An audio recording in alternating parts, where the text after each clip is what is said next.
സമസ്ത കേരള ജമീയത്തുൽ ഉലമ അടിയന്തര മുശാവറ യോഗം ഇന്ന് കോഴിക്കോട് ചേരും. സമസ്തയ്ക്കുള്ളിലെ പ്രശ്നങ്ങൾ പരിഹരിക്കുക എന്നുള്ളതാണ് അടിയന്തര മുശാവറ ലക്ഷ്യം. ഈ വിവരങ്ങളുമായി ജോഷില തന്നെയാണ് ചേരുന്നത്. ജോഷില, ഈ യോഗത്തിലൂടെ ഒരു സമവായ ചർച്ച പ്രതീക്ഷിക്കാമോ?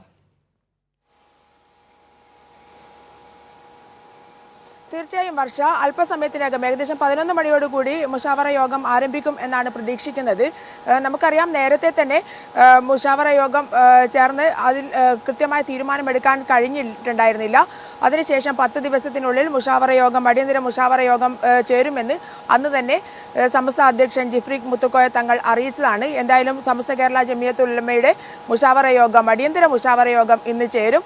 സമസ്തയെ വിഴുങ്ങാനുള്ള ലീഗിന്റെ ശ്രമം, അതിനെ തടയുന്ന ഒരു വിഭാഗം സമസ്തയ്ക്കുള്ളിൽ തന്നെ നിലനിൽക്കുകയും മറ്റൊരു വിഭാഗം സമസ്തയെ പിളർക്കാൻ ശ്രമിക്കുകയും, ലീഗ് അനുകൂലികളായ മറ്റൊരു വിഭാഗം സമസ്തയെ പിളർക്കാൻ ശ്രമിക്കുകയും ചെയ്യുന്ന ഒരു സാഹചര്യം നിലനിൽക്കുന്നു എന്നുള്ളതാണ്. സമസ്തയെ സംരക്ഷിക്കുക എന്ന ആവശ്യം ഉയർത്തിക്കൊണ്ട് ലീഗ് നേതാക്കൾ, സംസ്ഥാന നേതാക്കളടക്കം പങ്കെടുത്തുകൊണ്ട് മറ്റൊരു കമ്മിറ്റി കൂടി ഉണ്ടാക്കുന്ന ഒരു സ്ഥിതിയിലേക്ക് പോവുകയുണ്ടായി.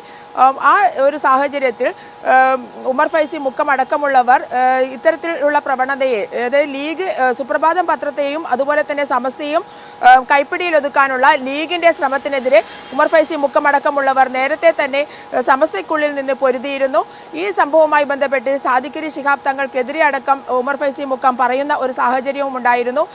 ഈ ഒരു സാഹചര്യത്തിൽ, തങ്ങൾക്കെതിരെ പറഞ്ഞ ഒരു സാഹചര്യത്തിൽ ഉമർ ഫൈസി മുക്കത്തെ അടക്കം പുറത്താക്കണമെന്ന് സമസ്തയ്ക്കുള്ളിൽ ലീഗ് അനുകൂലികൾ പറയുന്ന ഒരു സാഹചര്യവും ഉണ്ടായി. ഇതിനെ സമസ്തയുടെ അധ്യക്ഷൻ ജിഫ്രി മുത്തുക്കോയ തങ്ങളടക്കം എതിർക്കുന്ന ഒരു സാഹചര്യമുണ്ടായി. അത്തരത്തിൽ പുറത്താക്കാൻ അദ്ദേഹം ഇഷ്ടപ്പെട്ടില്ല എന്നുള്ള കാര്യമാണ് നമുക്ക് അറിയാൻ സാധിച്ചിട്ടുള്ളത്. കഴിഞ്ഞ മുശാവറ യോഗത്തിൽ ഇത്തരത്തിൽ വലിയ പ്രശ്നങ്ങൾ സമസ്തയുടെ യോഗത്തിനുള്ളിൽ നടക്കുകയും ജിഫ്രി മുത്തുക്കോയ തങ്ങൾ ഇറങ്ങിപ്പോകുന്ന സാഹചര്യമുണ്ടായി എന്ന് മറ്റു മാധ്യമങ്ങളിലൂടെ ലീഗ് അനുകൂലികൾ പ്രചരിപ്പിക്കുകയും ചെയ്ത ഒരു സാഹചര്യം ഉണ്ടായിട്ടുണ്ട്. എന്നാൽ ഇതൊക്കെ തന്നെ അവസാനിപ്പിക്കണം എന്നുള്ളത് തന്നെയാണ് ഇന്നത്തെ അടിയന്തര മുശാവറ യോഗത്തിന്റെ ലക്ഷ്യം എന്നുള്ളതാണ് നമുക്ക് മനസ്സിലാക്കാൻ സാധിച്ചിട്ടുള്ളത്. മാത്രമല്ല, കഴിഞ്ഞ പട്ടിക്കാട് നടന്ന ജാമിയ നൂരിയ സമ്മേളനത്തിൽ, സന്നദ്ധാന സമ്മേളനവുമായി ബന്ധപ്പെട്ട് അവിടെ ജിഫ്രി മുത്തുക്കോയ തങ്ങൾ പ്രസംഗിച്ചപ്പോൾ സമസ്തയെ ഒരു രാഷ്ട്രീയ പാർട്ടിക്കും അടിയറ വെക്കാൻ തീരുമാനിച്ചിട്ടില്ല എന്ന് അദ്ദേഹം അസന്നിഗ്ധമായി പ്രഖ്യാപിക്കുന്ന ഒരു സന്ദർഭം കൂടി ഉണ്ടായി എന്നുള്ളതാണ്.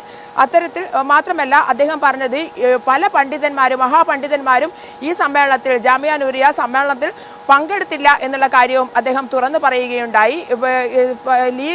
ലീഗിനെ എതിർക്കുന്ന, സമസ്തയ്ക്കുള്ളിലെ ലീഗിനെ എതിർക്കുന്ന പല പണ്ഡിതന്മാരെയും പുറത്താക്കിക്കൊണ്ടായിരുന്നു ഇത്തരത്തിൽ ജാമിയ നൂരിയ സമ്മേളനം വിളിച്ചു ചേർത്തിരുന്നത്. അതുമായി ബന്ധപ്പെട്ട് അതിൻ്റെ അധ്യക്ഷ സ്ഥാനത്തുണ്ടായിരുന്നത് സാദിഖലി ശിഹാബ് തങ്ങളാണ്. സാദിഖലി ശിഹാബ് തങ്ങൾ അടക്കം ഇടപെട്ടുകൊണ്ടാണ് ഇത്തരത്തിൽ പലരെയും പുറത്താക്കുന്ന ഒരു സ്ഥിതിവിശേഷം ഉണ്ടായിട്ടുള്ളത്. അതടക്കം ഇന്നത്തെ അടിയന്തര മുശാവറ യോഗത്തിൽ ചർച്ച ചെയ്യും എന്നുള്ളതാണ് അറിയാൻ സാധിച്ചിട്ടുള്ളത്. എന്തായാലും സമസ്തയെ പിളർക്കാനുള്ള ലീഗിന്റെ ശ്രമത്തിനെതിരെ കൃത്യമായും ഒരു തീരുമാനം ഉണ്ടാക്കാൻ ഇന്നത്തെ മുശാവറ യോഗത്തിന് സാധിക്കും എന്നുള്ളതാണ് പ്രതീക്ഷിക്കുന്നത്.